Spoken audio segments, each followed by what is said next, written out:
Canada में Newfoundland नाम का एक द्वीप है जो मछली उत्पादन का द्वीप है।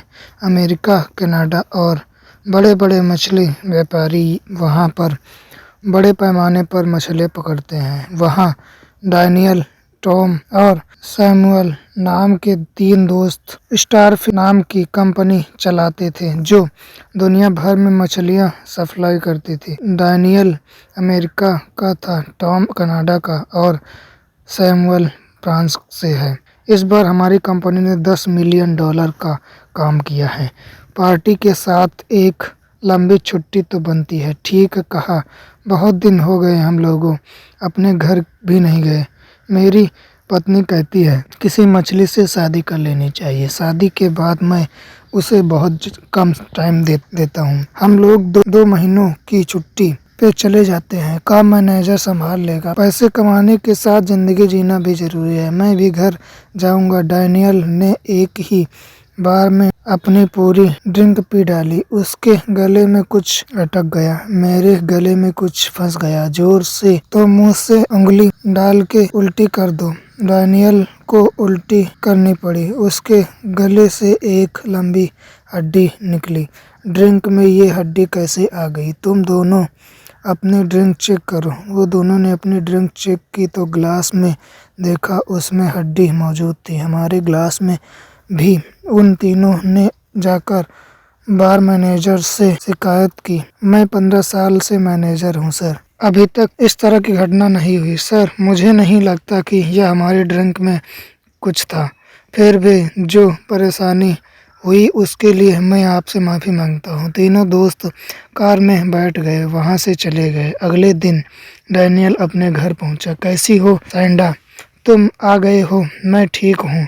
कॉलेज में सेशन पार्टी कैसी रही? बहुत मज़ा आया।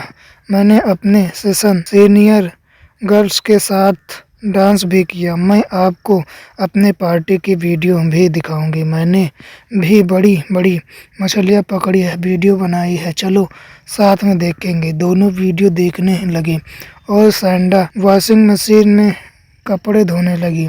अचानक वॉशिंग मशीन से एक हाथ निकला। उसने सैंडा का हाथ पकड़ लिया। लगता है मॉम चिल्ला रही हैं। वो दोनों सैंडा के पास पहुंचे। वो दर्द से चीख रही थी। उसकी कलाई पर घाव था। क्या तुम्हारी कलाई से कोई चीज टकराई है? वॉशिंग मशीन के अंदर कोई भयानक जल जीव है। उसने ही मेरा हाथ पकड़ा है। इसमें पानी के अलावा कुछ भी नहीं है। क्या ये हो सकता है कि कोई बाहर से आकर वॉशिंग मशीन में बैठ गया हो और फिर भाग गया हो? नहीं, ऐसा नहीं हो सकता। इसमें से कोई भी नहीं निकला। वो हाथ मशीन के अंदर से ही आया था। ज़्यादा गहरा घाव नहीं है। कुछ दिन में ठीक हो जाएगा। रात हो गई है, तुम जाके आराम करो। चिंता मत करो, कपड़े धो लेना। तुम भी जाके सो जाओ। बाकी की वीडियो कल देखेंगे। उसको लगा कि किसी बिल्ली ने उसको पंजा मार दिया है और सैंडा को कुछ भरम हो गया है, इसीलिए उसने उसकी बात को सीरियस नहीं लिया। वो सो गया। डैनियल का बेटा बहुत देर रात मोबाइल में लगा रहा और फिर सोने से पहले टॉयलेट में गया। उसने देखा टॉयलेट के अंदर पानी में एक काली मछली घूम रही है। उसने ठीक से देखने के लिए अपना चेहरा टॉयलेट के अंदर डाल दिया। उसके अंदर से 2 भयानक हाथ निकले और उन्होंने उसका सिर पकड़ लिया। वो दोनों तुरंत टॉयलेट में पहुंचे। उन्होंने उसको बड़ी मुश्किल से उसे छुड़ाया। हाथ उसके अंदर गायब हो गया।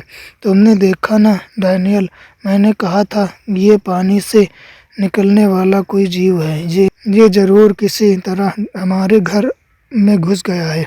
इसके हाथ देखकर लगता है कि ये बहुत बड़ा है। हमें पानी वाली चीज़ से सावधान रहना होगा। हमें लगता है पड़ोसियों से भी इसके बारे में पूछना चाहिए। डैनियल जलीय जीव के बारे में बात की। नहीं, हमारे घर तो इस तरह का कोई घटना नहीं हुई है। तुम तो बड़ी बड़ी मछलियाँ पकड़ते हो ना, तो इस जीव को भी पकड़ लो। तुम्हारे लिए कौन सी बड़ी बात है? उधर टॉम उसकी पत्नी अपनी बूढ़ी माँ का जन्मदिन मनाने की तैयारी में थी। सारा सामान आ गया है, सिर्फ केक रह गया है। तुम लाओगे या मैं लेके आऊं? मैं घर की सजावट कर रहा हूँ, तुम जाके ले आओ। बड़ा वाला केक लाना, तुम्हारी माँ को केक बहुत पसंद है। 2-3 वो तो अकेले ही खा जाएंगे। टॉम को केक लाने में देर हो गई। अंधेरा हो गया था। टॉम की कार एक झील से गुजर रही। टॉम की नज़र झील पर गई। झील में एक आकृति खड़ी थी जो उसे बुला रही थी। टॉम इसे इग्नोर नहीं कर पाया। उसने कार रोका और उसके पास गया। झील बीचों बीच आकृति उसके अंदर घुस गई। वो अजीब से दिखने वाली चीज कहाँ गायब हो गई। अचानक झील से एक भयानक जीव निकला जो एक आदमी जैसे लग रहा था। टॉम उसको देख घबरा गया कि उसकी चीख भी नहीं निकली। जल जीव टॉम को खींचकर झील में ले गया। टॉम की आँख खुलते ही उसने अपने आप को अपने कमरे में पाया। मुझे क्या हुआ था? तुम झील के सामने बेहोश पड़े थे। एक आदमी तुम्हें और कार को लेके आया। मैंने झील से अजीब सी चीज़ देखी थी। तुम्हें कार से उतरकर झील की तरफ नहीं जाना चाहिए था। रात के 2 बज गए हैं। केक काटने का टाइम निकल गया, लेकिन हमने केक नहीं काटा। हम तुम्हारे होश में आने का इंतजार कर रहे थे। डैनी फिर बाथरूम में गई। वहाँ पर वही एक्वामैन था। खड़े खड़े मेरा देख रही हो? जा, नहीं तो अभी तुझे कच्चा खा जाऊंगा। जेनी दौड़ती हुई टॉम के पास पहुंची। टॉम, एक्वामैन बाथरूम में है। टॉम जब तक बाथरूम में पहुंचा, एक्वामैन गायब हो चुका था। उधर सैम घूमने गया था। उसे एक एक्वेरियम दिखा। वो एक्वेरियम बहुत खूबसूरत है। इसकी कीमत कितनी है? इसकी कीमत $20,000 है सर। इसमें नॉर्थ अटलांटिक की मछलियाँ पड़ी हैं। दरअसल मैं फ्रांस में रहता हूँ। क्या ये मेरे घर पहुँच जाएगा? क्यों नहीं सर, फ्रांस तो बहुत पास है। हमने तो अमेरिका तक अपने प्रोडक्ट भेजे हैं।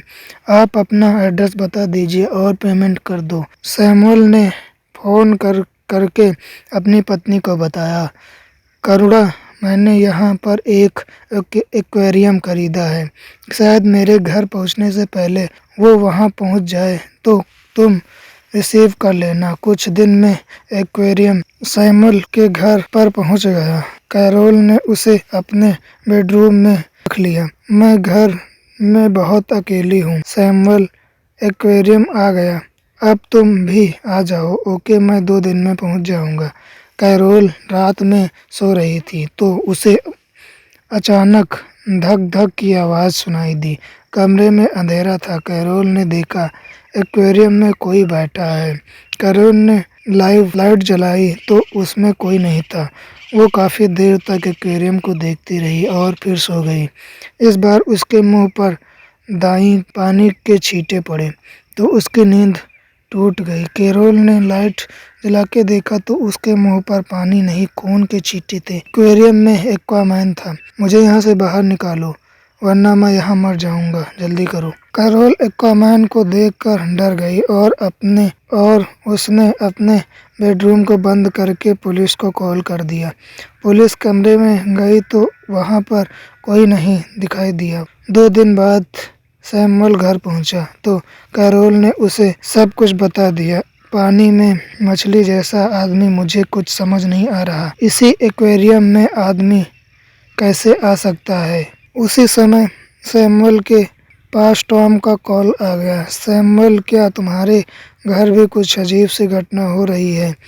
जैसे पानी में रहने वाला आदमी दिखता हो।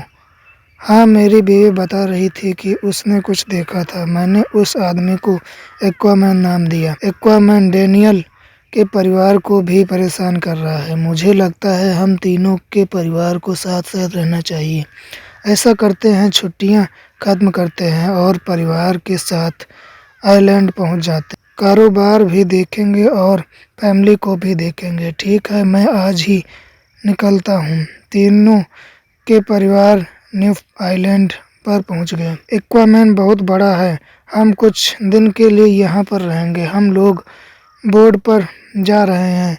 तब तक तुम लोग चाहो तो पार्टी कर सकते हो। वो तीनों जहाज पर पहुंचे। मैनेजर ने बताया कि पिछले महीने केवल 10 क्विंटल मछलियाँ पकड़ी गई। इसीलिए हम लोग समुद्र के बीचों बीच मछलियाँ पकड़ेंगे। बोट ज्यादा आगे नहीं जा पाई और रास्ते में ही खराब हो गई। लगता है इंजन में कुछ खराबी आ गई है, मैं देखता हूँ। अचानक बोट की लकड़ी टूट गई। उसमें से वो एक्वामैन निकला। एक्वामैन मछली की तरह कूदकर सैमुअल की तरफ बहुत गया। सैमुअल जब चिल्लाया तो वो फिर से जमीन में घुस गया। जहाज के चारों तरफ जाल डाल दो, जाल में फंस जाएगा। जहाज के चारों तरफ जाल डाल दिया गया। कुछ देर में एक्वामैन जाल में फंस गया। कौन हो तुम और हमें क्यों परेशान कर रहे हो? एक्वामैन का चेहरा एक आदमी में बदल गया। डैन तुम हो? हाँ मैं हूँ, गोल्डन फिश का मालिक। कुछ साल पहले मेरी कंपनी तुम्हारी कंपनी से आगे निकल गई तो तुमने मेरी एक बोट को अटलांटिक में डुबो दिया था।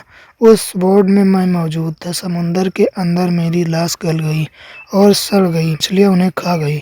इसीलिए मेरी आत्मा ने तुम तीनों से बदला लेने के लिए इस रूप को लिया है। हमें माफ कर दो डैन, हमें अपने किए पर बहुत पछतावा है। मैं तुम्हारा पीछा तभी छोड़ूंगा जब तुम मेरे परिवार को $50 मिलियन पहुंचा दोगे। मेरी फैमिली को पैसों की बहुत ज़रूरत है। तो वो तीनों डैनियल के परिवार $50 मिलियन दिए। तब डैनियल की आत्मा को शांति मिली और वो हमेशा के लिए गायब हो गई।